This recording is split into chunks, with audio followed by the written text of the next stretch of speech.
என் தங்கப்பிள்ளையே, சரியாக செவ்வாய் கிழமையினுடைய இரவில் இந்த வராகி உன் கண்களில் பட்டிருக்கின்றேன். என் குழந்தையே, நாளைய விடியலில் உனக்கு நல்ல செய்தி ஒன்று நிச்சயமாக கிடைக்கும். ஏனென்றால் நான் சொல்லப்போகின்ற இவரினுடைய உதவியானது நாளை மாலை நேரத்தில்தான் உனக்கு கிடைக்கும். அதனால் காலையில் எந்த எதிர்பார்ப்புகளும் இல்லாமல் நீ செய்கின்ற செயலை நல்லபடியாக செய்து கொண்டே இரு. உன்னுடைய வெற்றி மாலை நேரத்தில் இந்த வராகி சொல்கின்ற ஒரு நபர் மூலமாக உன் வாழ்க்கையில் ஒரு அதிசயத்தை நடத்தும் என்பதனை புரிந்து கொண்டு அதில் நீ சரியாக உன்னுடைய கவனத்தை செலுத்துவாயானால் நாளை ஒட்டுமொத்த வெற்றியும் உன் கைகளில் கிடைத்துவிட வாய்ப்புகள் அதிகம். ஏனென்றால் நாளையும் நாளை மறுநாளும் உனக்கு வாழ்க்கையில் கிடைக்கக்கூடிய உதவியை எக்காரணத்தை கொண்டும் என் பிள்ளை மறக்க மாட்டாய். அது எதற்கென்று நான் உனக்கு சொல்கின்றேன். நாளைய தினம் என்ன நடக்கும் என்று இப்பொழுது சொல்கின்றேன். நாளைய மறுநாள் உனக்கு என்ன நடக்கும் என்பதனை நாளை அம்மா உனக்கு இதே நேரத்தில் நிச்சயமாக எடுத்துச் சொல்ல வந்து விடுவேன். என் பிள்ளையே, நீ பட்ட பல கஷ்டங்கள், பல சங்கடங்கள் என்று இவையெல்லாம் தீர்ந்து உனக்கு வாழ்க்கையில் நன்மைகள் நடக்கப் போகின்றது என்பதனை ஆணித்தரமாக நீ நம்ப வேண்டும். ஏனென்றால் சொல்வது உன் தாயானவள். அதுவும் இந்த மங்கள செவ்வாய்க்கிழமையின் இந்த நேரத்தில் நான் உனக்கு சொல்லிக் கொண்டிருக்கின்ற இந்த வெற்றி வாக்கானது உன் வாழ்க்கையின் அத்தனையையும் உன்னிடத்தில் கொண்டு வந்து சேர்க்கும் என்பதனை நீ புரிந்து கொண்டால் போதும். நல்ல நேரம் ஒருவருக்கு வாய்க்கும் பொழுது இந்த வாழ்க்கை அவர்கள் கேட்ட அத்தனை விஷயத்தையும் அவர்கள் கைகளில் ஒப்படைக்கும் என்பதில் எந்த ஒரு மாற்று கருத்தும் கிடையாதல்லவா? அதுபோலத்தான் இன்றும் உன்னுடைய வாழ்க்கையில் பல நல்ல விஷயங்கள் நிச்சயமாக நடக்கத்தான் போகின்றது. நான் இருந்து ஒவ்வொரு நாளும் இந்த வாழ்க்கையில் உனக்கான சந்தோஷத்தை உன் கைகளில் ஒப்படைக்க வந்திருக்கின்ற இந்த நேரம் நாளைய இரவில் உனக்கு கிடைக்கக்கூடிய ஒரு மிகப்பெரிய நன்மையை உனக்கு உணர்த்தும் என்பதில் எந்த ஒரு மாற்று கருத்தும் கிடையாது. பொதுவாக ஒவ்வொரு விடியலும் எந்த திதியோடு தொடர்கின்றதோ அந்த திதியைத்தான் அந்த நாளில் தொடக்கத்தில் நாம் சொல்வோம். ஆனால் சில தெய்வங்களை நாம் மாலை நேரத்தில் வழிபடுவது சிறப்பாக இருக்கும். அந்த வகையில் நாளை மாலை நேரத்தில் நீ வணங்கக்கூடிய ஒருவர் உனக்கு மிகப்பெரிய வெற்றியை தரப்போகின்றார் என்பதனை முதலில் புரிந்து கொள்.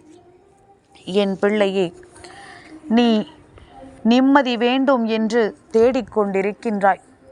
ஒரு நாளும் உனக்குள் இருக்கின்ற ஆசையை கைவிட நீ தயாராக இல்லை.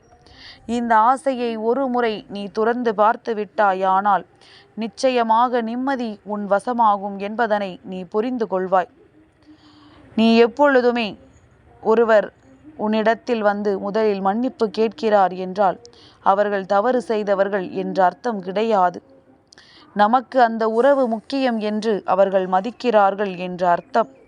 அதனால் யாரும் மன்னிப்பு கேட்டுவிட்டால் அவர்களை குறைவாக மதிப்பிட்டு விடக்கூடாது.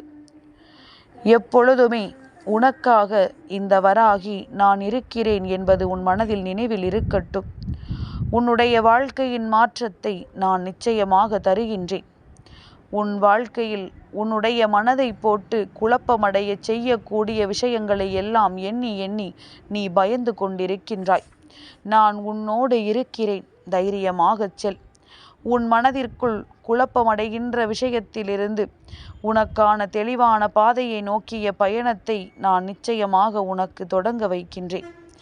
இப்போது எடுத்து வைக்கின்ற ஒவ்வொரு போராட்டத்திலும் இருந்து உனக்கு வெற்றி கிடைக்கும் என்பதில் எந்த ஒரு மாற்று கருத்தும் கிடையாது. என்னவாக இருந்தாலும் அதை உன் வாழ்க்கையில் உன் வசமாக்கப் போகிறாய் என்பதனை நீ மறந்து விடாதே. உன்னை சுற்றி எத்தனை இடர்கள் வந்தாலும், உன்னை சுற்றி எத்தனை தடங்கல்கள் வந்தாலும் அதிலிருந்து உன்னை மீட்டெடுத்து உன்னுடைய வெற்றியை நான் உனக்கு பெற்று கொடுப்பேன் என்பதை நீ மன உறுதியோடு நினைத்து கொண்டிருந்தால் போதும். உன் வாழ்க்கை, உன்னுடைய நம்பிக்கை, அதை மட்டும் எப்பொழுதுமே மறந்து விடாதே. உன் வாழ்க்கையை உன்னுடைய விருப்பப்படி அமைக்க எப்பொழுதும் போராட்டம் என்ற ஒன்று உனக்கு தேவைதான். ஆனாலும் என் குழந்தையே, இந்த போராட்டத்திலிருந்து உனக்கு மிகப்பெரிய விடுதலையை கொடுக்க நாளை மாலை நேரத்தில் ஒருவர் வருகிறார் என்று சொல்லிவிட்டேன். இப்பொழுது அது யார், எதற்காக அவர் நாளை மாலை நேரத்தில் வருகிறார் என்பதனை உன் அம்மா உனக்கு விளக்கமாக சொல்லிவிடுகின்றேன். என் குழந்தையே, அதாவது நாளைய தினம் மதியம் 1:08 மேலாக உனக்கு சதுர்த்தி திதி ஆரம்பமாகின்றது. அதாவது அப்பொழுது ஆரம்பிக்கின்ற திதியானது மறுநாள் மதியம் 12:24 நிறைவடைந்து விடுகின்றது. அப்படியானால் சதுர்த்தி திதியில் விநாயக பெருமானை வழிபடுகின்றவர்கள் நாளை மாலை நேரத்தில் அவரை வழிபடலாம். அப்படி இல்லை என்றால் நாளை மறுநாள் காலையில் அவரை வழிபடலாம். அதனால் நாளைய மாலை நேரத்தில் விநாயக பெருமான் உன்னை தேடி வருவார் என்று உன் அம்மா உனக்கு சொல்லி இருக்கின்றேன். என் குழந்தையே, நம்மை சுற்றி நடக்கின்ற எந்த ஒரு விஷயமாக இருந்தாலுமே நாம் வணங்குகின்ற தெய்வத்திடம் நாம் வைத்த கோரிக்கைகளின் அடிப்படையில் முதலாவதாக என்ன நடக்க வேண்டும், கடைசியாக என்ன நடக்க வேண்டும் என்பதை பொறுத்து இந்த வாழ்க்கையில் உனக்கு நடந்து கொண்டிருக்கின்றது. அப்படி இருக்கும் பொழுது என் பிள்ளை, எதையுமே எக்காரணத்தை கொண்டும் நீ விட்டுவிடக்கூடாது. அவர்களுக்கென்று உகந்த நாட்கள் வரும்பொழுது அவர்களின் முன்னால் நிற்பதை மறக்காதே. ஏனென்றால் போன முறை நீ வைத்த வேண்டுதல்கள் இந்த முறை உனக்கு நிறைவேற்றி கொடுக்க அவர்கள் வந்திருக்கலாம். அப்படி இருக்கும் பொழுது நிச்சயமாக அதனை நீ விட்டுவிடக்கூடாதல்லவா? அப்படி இருக்கும் பொழுது எக்காரணம் கொண்டும் என் பிள்ளை நீ அதனை தவிர்த்து விடக்கூடாதல்லவா? நான் இருந்து நடத்துவதையெல்லாம் என் பிள்ளை சர்வ நிச்சயமாக வெற்றியோடு உன் வாழ்க்கையில் நீ பெற்றுக்கொள்வாய் என்பதில் எந்த ஒரு மாற்று கருத்தும் கிடையாது. நாளைய சதுர்த்தியில் விநாயக பெருமானை உன் இல்லத்திற்குள் நீ கொண்டு வந்து விட வேண்டும். அவரை மனதார வணங்கிவிட வேண்டும். மாலை நேரத்தில் அவருக்கு தீபத்தை ஏற்றி என் பிள்ளை நீ வழிபட்டால் போதும். நிச்சயமாக அவரின் அன்பும் அருளும் உனக்கு கிடைக்கும். நெய்வேத்தியங்கள் எல்லாம் தெய்வத்திற்கு படைக்க வேண்டும் என்பது கட்டாயம் கிடையாது. நீ ஒரு வற்புறுத்தலினாலோ அல்லது ஐயோ இதை செய்ய வேண்டி இருக்கிறதே என்கின்ற கட்டாயத்தினாலோ ஒரு நாளும் தெய்வத்திற்கு எதையும் செய்யாதே. ஏனென்றால் உன் மன விருப்பத்தோடு, உன் மனதில் இருக்கின்ற நல்ல எண்ணங்களோடு அதை நீ செய்தால் மட்டும்தான் அதில் உனக்கு பலன்கள் கிடைக்கும் என்பதனை நீ புரிந்து கொள்ள வேண்டும். இல்லாத பட்சத்தில் இந்த வாழ்க்கையில் என்ன நடந்தாலும் அது உன்னை வந்து சேராமல் போய்விடும் என்பதனை முதலில் நீ புரிந்து கொள்ள வேண்டும். உனக்காக நான் இருந்து கொடுக்கின்ற எந்த ஒரு விஷயங்களாக இருந்தாலும் சர்வ நிச்சயமாக என் மூலமாக உன் கைகளில் வந்து சேரும் அல்லவா? அப்படித்தான் உன் அம்மா நான் சொல்வதும்.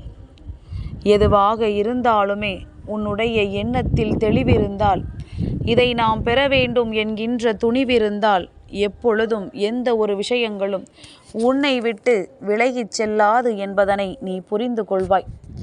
நடத்திவிட வேண்டி வராகி சொல்கின்ற இந்த விஷயங்களை எல்லாம் என் பிள்ளை கவனமாக கவனித்து உன்னுடைய வாழ்க்கையில் நீ சரியானபடி நிறைவேற்றி கொள்ள எப்பொழுதும் துணிந்து நில். அம்மா நினைத்து விட்டால் எப்பேற்பட்ட இன்னல்களிலும் இருந்து உன்னை காத்திடுவேன் என்பதில் எந்த ஒரு மாற்று கருத்தும் கிடையாது.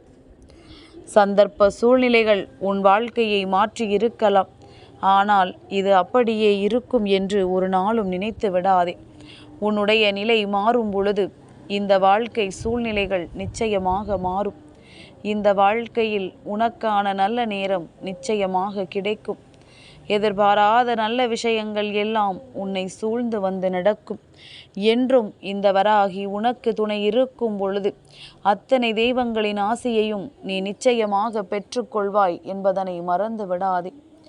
நினைத்தால் இந்த வாழ்க்கையில் நடக்காது என்று எதுவும் இல்லை. இந்த வாழ்க்கை கொடுப்பதை உனக்கு நிச்சயமாக கொடுக்கும். மனமகிழ்ச்சியோடு ஏற்றுக்கொள்ள தயாராக இரு. என் தங்கப்பிள்ளைக்கு இந்த வராகி அம்மாவினுடைய ஆசீர்வாதங்கள் எப்பொழுதும் உண்டு.